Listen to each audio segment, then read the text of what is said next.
Olá, vamos dar início à nossa terceira videoaula da disciplina de incêndios florestais.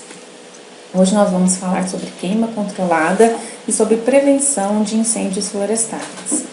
A queima controlada tem como definição ser uma aplicação científica, do fogo em combustíveis tanto naturais como modificados, considerando determinadas condições de clima, umidade do combustível e umidade do solo, de tal forma que ele seja confinado a uma área pré-determinada.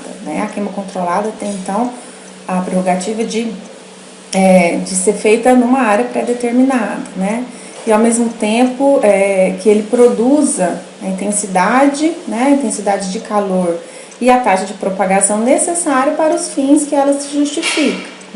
A queima controlada ela vai ser aplicada quando houver recomendação desta técnica. Ela, basicamente, geralmente, ela ocorre para limpeza de áreas, para os plantios, tanto florestais como agrícolas. Então, é necessário se avaliar a real necessidade da aplicação da queima, balanceando os benefícios que vai trazer e os eventuais danos que a queima pode causar, certo? Então, ela só é recomendada caso realmente seja necessário, tá? Quando a gente considera as estações do ano para a realização da queima controlada, no outono ou no inverno, o risco de se perder o controle, dessa queima, ele é menor, O risco de prejudicar, de prejuízo para a vegetação também ele é menor, Porque os tecidos dormentes das árvores, eles podem suportar exposições mais longas às altas temperaturas sem sofrer danos, quando eles estão em temperaturas mais baixas, que ocorre no outono ou no inverno. No verão, a queima, ela só é indicada quando requer necessidades de intensidades mais altas, quando a intensidade do fogo tem que alcançar altos valores, como por exemplo, para um preparo do terreno ou a eliminação de espécies indesejáveis. Também é um objetivo da queima controlada. E na primavera, a queima controlada não é recomendada, porque é um período de intensa atividade vegetativa. Com relação à hora do dia, basicamente, durante o dia, é o período mais favorável, para as queimas bem-sucedidas. Ela pode ser feita à noite, mas devido à dificuldade das práticas, no período noturno, ela é mais recomendada à noite, tá? Mas vai depender, a determinação dessa melhor hora do dia é geralmente feita com base na necessidade de controle do fogo, com os objetivos da queima e os aspectos de dispersão da fumaça, como que a fumaça se dispersa durante o dia e como a fumaça se dispersa nas condições climáticas, por exemplo, durante a noite, certo? É muito importante considerar o intervalo entre queimas numa mesma área, no mesmo local. Intervalos muito curtos, ou seja, a queima ocorrendo, por exemplo, anualmente, pode contribuir para a degradação do solo, Deixa o solo exposto e traz diversas consequências para a degradação do solo. Intervalos muito longos, já permite o acúmulo de material, de uma quantidade de material maior, e possivelmente de materiais perigosos, Então, aumenta o potencial de danos ao povoamento caso ocorra um incêndio, tá? A gente considera, então, um incêndio quando a queima sai do controle, certo? Falando, então, um pouco sobre prevenção de incêndios florestais, Técnicas para se prevenir a ocorrência de incêndios florestais. A prevenção, então, compreende um conjunto de atividades, que tem o objetivo de reduzir ou anular a probabilidade de um incêndio começar, assim como limitar a sua propagação caso ele ocorra, como nós vamos ver. A construção de aceiros tende a limitar, o espaço em que o fogo vai se propagar. Considerando que quase a totalidade é proveniente de causa humana, teoricamente os incêndios então são evitáveis. Se a gente observar o índice, as ocorrências, os motivos, as causas da ocorrência de incêndio florestal, a grande maioria é pelas atividades humanas, pelas diversas atividades humanas, tá? E na maioria das vezes, então, a gente prevenir é mais barato do que combater, né? A prevenção sai mais barato, né? Mais em conta do que se precisar combater, né? Se houver necessidade de se combater um incêndio. Se a gente considerar um incêndio causado por um fumante, tá? Que está dentro das estatísticas das causas de incêndios, cigarro, né? Um incêndio de um fumante, a gente tem quais elementos dentro do incêndio, né? O fumante, o cigarro, o fósforo e o descuido, né? Que o incêndio ele só vai ocorrer caso esse descuido aconteça. Com a mesma lógica que a gente falou do triângulo do fogo, né? Se qualquer um desses 4 elementos de um incêndio causado por um fumante, se qualquer um desses 4 elementos ele for eliminado, né, não vai haverá fogo. Como? Né? Quais as possibilidades de eliminar, né, um desses elementos desse exemplo, né? Como eu vou eliminar um fumante, né? Basicamente, o que pode ser fazer, né? É fechar as áreas. Então, se a gente estiver falando de áreas protegidas ou de áreas de uma empresa, né? Pode haver a necessidade de fechar a área, né? Para acesso às pessoas, né? Para não permitir o acesso às pessoas. Ou induzir as pessoas a não fumar em pré-determinadas áreas, né, nessas áreas de maior risco. Proibir de jogar material aceso em locais de combustível perigoso, né, não fumar quando estiver se deslocando por uma área, né, que seja considerada com alto risco de incêndio. Tá? Então, seriam maneiras da gente eliminar, né, o elemento fumante, né, a pessoa, no caso, que seria a causa de um incêndio desse, né? O cigarro, que é o segundo elemento, né? Como a gente já falou do fumante, também seria limitar o uso de cigarro em determinadas áreas. Então, uma empresa ela pode limitar, proibir o uso de cigarro nas áreas de plantio, por exemplo, né? Nas áreas de plantio florestal. Que seus funcionários, proibir que seus funcionários usem, né? Fumem no trabalho, no local de trabalho. O fósforo, o terceiro elemento, né? Você poderia, por exemplo, ao invés de usar fósforo, permitir que seja usado isqueiro, né? O isqueiro, ele não vai ter o problema que o fósforo teria, né? Por exemplo, você joga, acende o cigarro, joga o fósforo fora, o fósforo ainda está em chamas, né? Pode acontecer um incêndio. O isqueiro não teria essa possibilidade, né? E o descuido, né? O descuido basicamente está relacionado à conscientização, né? A educação, a conscientização das pessoas com relação ao perigo por exemplo, que fumar numa área de floresta pode causar, né? Então, educar ou motivar o fumante para ser cuidadoso e tomar as precauções necessárias a fim de evitar o incêndio. Então, é um exemplo básico aí de como prevenir um incêndio cuja causa seja um fumante. Certo? Quando a gente fala, então, dessa parte do descuido, né, a conscientização da população é fundamental, né? Então, é fundamental que ocorram, que hajam campanhas de prevenção ao incêndio, né, aos incêndios florestais, nesse caso. Quais são as estratégias que devem conter, né, que as campanhas devem considerar, né? Eles devem ser dirigidos a públicos e comunidades específicas, que a comunidade vai se identificar com aquela campanha, né? Deve ser sensíveis às normas culturais e sociais da comunidade. Nós falamos anteriormente que a queima controlada é aplicada em algumas situações no campo, né?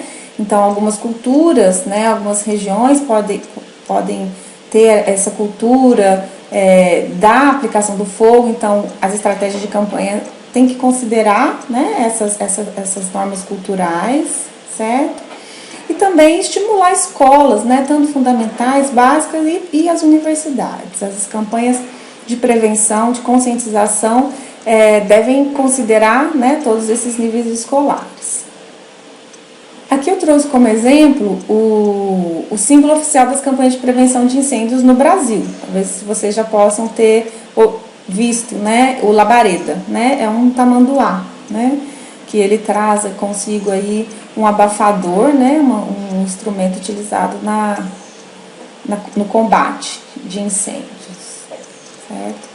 Então, as campanhas de prevenção, de conscientização contra incêndios florestais no Brasil geralmente levam essa figura do labareda, né? Nós temos também o símbolo dos Estados Unidos, que é o smoking, né? Um urso, né? O personagem símbolo da prevenção de incêndios nos Estados Unidos. Então, esses personagens são criados para facilitar, né, a identificação de uma campanha de prevenção. Quando a gente fala basicamente de técnicas, então, de prevenção da propagação do fogo, vamos então dar foco a prevenir, né, que o fogo se propague, se alastre, né, que ele alcance uma área maior do que já está ali ocorrendo, né. Uma das técnicas, então, é a construção e manutenção de aceiros, né. Aceiros são faixas livres de vegetação, né, como nessa primeira foto a gente pode observar, né. É um exemplo, uma ilustração de um aceiro, né. A construir e manter essas áreas, né, manutenção no sentido de que a vegetação vai crescer e tem que ser novamente retirada, né, evita então que o fogo se alastre de uma área para outra, caso ele esteja ocorrendo, né, essa foto também mostra. Então a ideia é de isolamento, né, se houver um aceiro no caminho do incêndio, do fogo, né, ele vai provavelmente parar por ali, certo? Então, é uma técnica de prevenção da propagação do incêndio. Também há a possibilidade de reduzir o material combustível, né? Aplicar, por exemplo, a queima controlada para reduzir o material combustível do local onde o fogo possa ocorrer, tá? Para o local onde o fogo possa estar se propagando. Também é uma maneira da gente prevenir que ele passe para uma área adiante.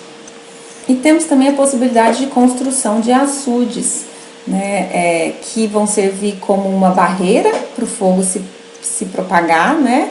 Ele vai tornar descontínuo o material combustível e também serve como local para abastecimento dos caminhões-pipas, né, da equipe de combate, por exemplo, né, num possível combate de incêndio.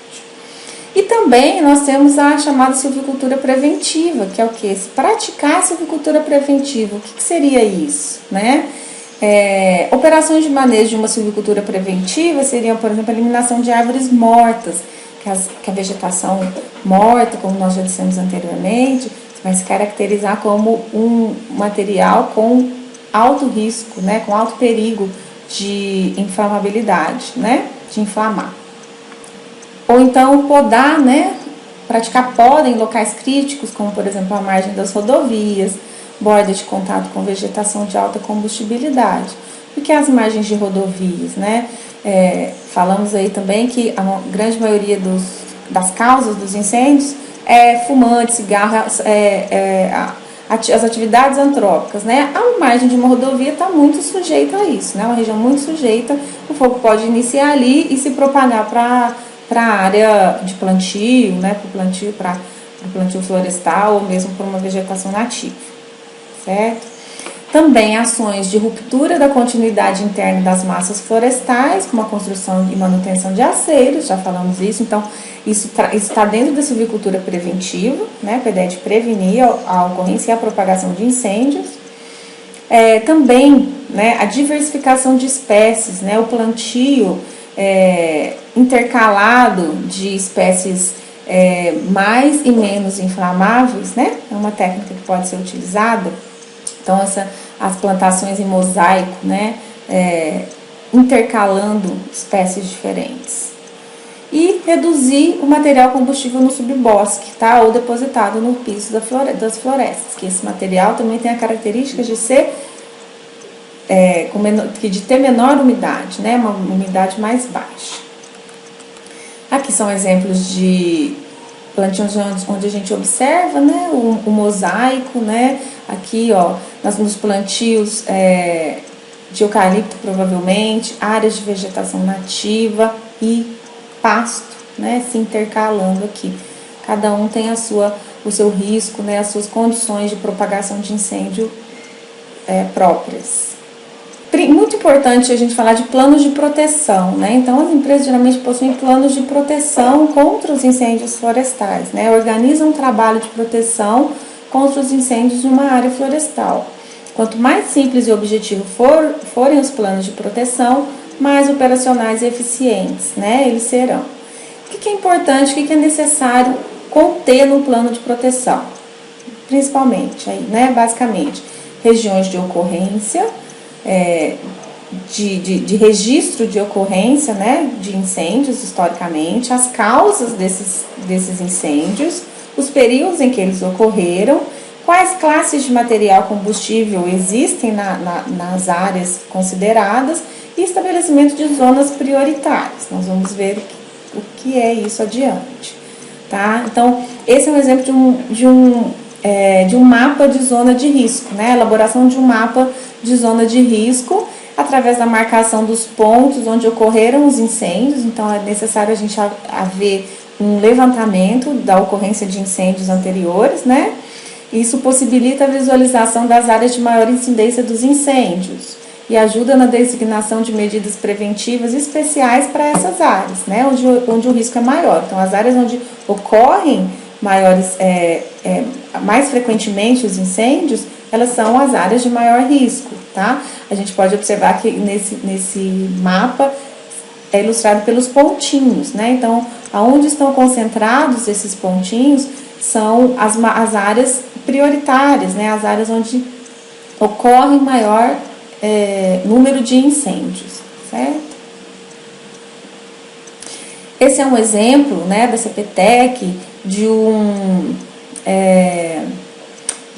mapa de risco de fogo no estado do Paraná, tá? Que é dividido aqui em municípios e cada cor, né, representa um risco, né, de fogo, né, como o vermelho mais escuro para o verde mais escuro, tá? Do maior para o menor risco, tá? Então, as áreas onde se encontram vermelho ou o vinho aqui escuro são as áreas que têm um alto e um crítico, né, risco de incêndios.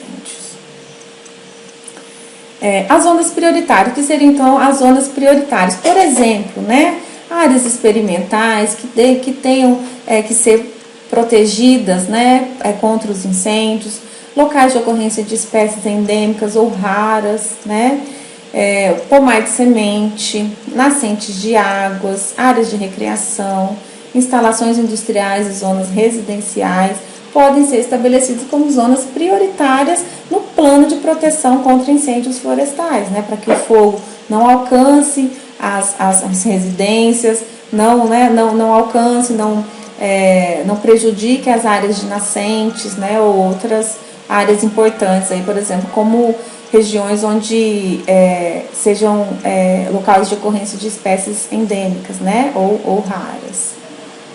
Então, é importante se estabelecer essas zonas prioritárias.